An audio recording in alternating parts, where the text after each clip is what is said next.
Let me ask you a question. What is the first movie that awakened your movie consciousness? For me, it probably wasn't what you'd expect.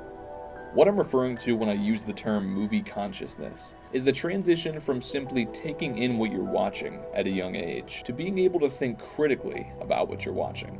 Prior to the awakening of my movie consciousness, I watched Disney's Dinosaur as a kid and was blown away by the visuals and the musical score.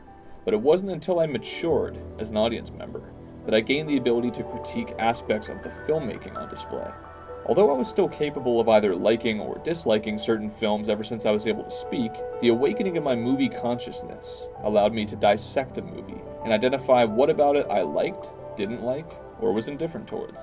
There was one particular movie that came out in 2013 that forever changed how I view movies, and was the first one to ever inspire me to analyze, talk about, and research public opinions on movies. The movie in question was, of course, Walking with Dinosaurs, the movie.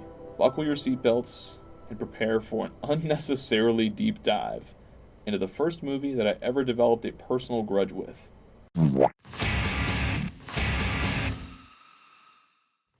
Before going into detail with my beef with this movie, I first need to provide a bit of context. When I was younger, I was a nerd. And if there were two things I was head over heels in love with, they were birds and dinosaurs. While the other kids my age were playing sports and socializing, I was researching random facts about the migration cycles of birds and the behavioral habits of various dinosaurs, and often spouting out said facts to the people around me, even if they seemed uninterested. The prehistoric world fascinated me, so naturally, I became drawn to media delving into prehistoric wildlife.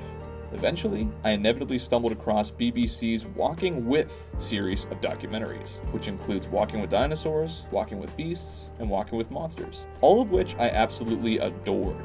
These documentaries, while somewhat dated by today's standards, were fuel to the flame that ignited my passion for paleontology and entertainment centered around prehistoric creatures. I am, of course, no expert on the portrayal of dinosaurs in film, nor the accuracy of said portrayal, and if you'd like more information on this topic in particular, I'd recommend you approach the upcoming documentary by award-winning heist movie director Jack Ennerline. However, I can confidently say that dinosaurs are one of the most objectively awesome subjects of any film. So it goes without saying that when I first heard that BBC was releasing a theatrical Walking with Dinosaurs movie, saying that I was hyped would be a severe understatement. There were probably only 2 or 3 other movies in my entire life that I anticipated as highly as this movie. Unfortunately, as a raving fan of the original documentaries of the same name, I felt lied to by Walking with Dinosaurs, the movie. There was a period where I was in a strange state of denial. I convinced myself that I enjoyed this movie simply because there were aspects that were genuinely great, and that they must overshadow, well, everything else about the movie. However, after a few months of contemplation, a viewing of Chris Stuckman's review of the film, who, by the way, trashed it and essentially confirmed all the feelings I was denying, and a second viewing of the film when it came out on DVD and Blu-ray, I finally admitted the truth to myself. Walking with Dinosaurs, the movie, was a colossal disappointment. In my observation of the trailers, I realized that the movie they promised through the marketing was simply a far better one than what we actually received. Although it was somewhat unclear how they were going to adapt the documentary series into something that would work for the medium of film, I assumed it was going to be one of two things. A film that just felt like an extended episode of the documentary series, or something akin to Disney's Dinosaur, which would indicate that it would have characters, a plot, and dialogue. I began to think that it was going to be closer to option B, since the trailers were cleverly and suspiciously edited to line up the voice actors' dialogue with the mouth movements of characters. But what if I told you it was all a complete lie? That's right, there may be voice acting in this film, but the characters themselves are not actually speaking. The voice actors are essentially speaking for the characters, which makes it literally feel like these actors are just sitting in a booth with headphones on talking to each other in real life. It's incredibly unnatural and also bad. The entire story is also being told to a human character in present day by a crow that magically turns into a prehistoric Allosaurus bird, which, like, okay, how did he do that? And this bird uses what I can only assume is telepathy to speak to this teenage kid, because his mouth never actually moves, but he just kind of hears the voice of John Leguizamo in his brain. This film is truly an out-of-body experience, an elaborate allegory for schizophrenia, disguised as a dinosaur film for preschoolers. Rather than having the powerful narration of the great Kenneth Branagh that has been lost since the jump to the big screen, we now get the next best thing. Literal 5-year-olds providing voiceovers that explain what certain dinosaurs' names are, what they ate, and what their names mean. Do you see why I was so crushed while watching this in the theater? This film was advertised as being just as intense and cinematic as the documentaries that preceded them, which, might I add, were decidedly not for kids. Yet in reality, the film has turned out to be a really generic kids movie that just so happened to have very impressive visual effects and realistic environments. I'm just gonna say right now, that's pretty much my only positive with the movie, by the way. It looks really good. Great effects, great photorealistic environments. I guess the music is okay.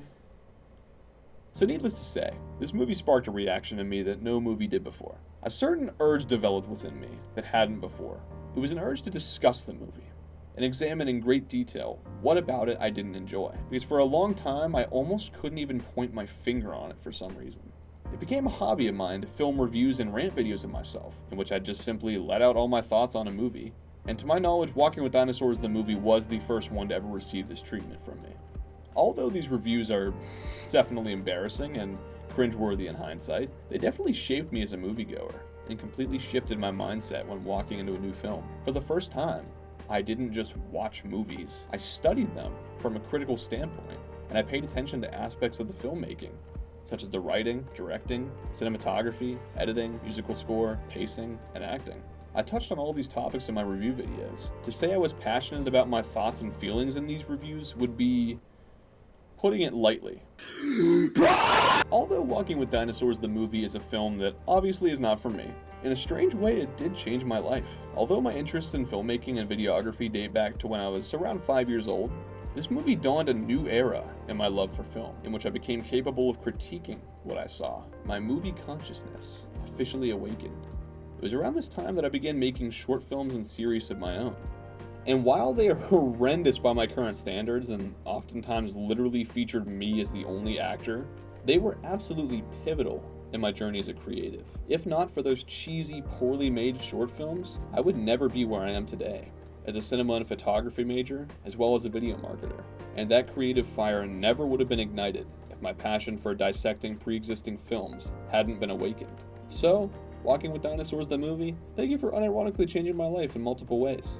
You may have triggered a vitriolic reaction within me that no other film has since, and you may have left me feeling utterly disappointed and lied to. But hey, you also played a significant role in the development of my career in video production. Best of all though, you allowed for the creation of review videos that are so utterly insane that they have been immortalized since their creation. So, thanks.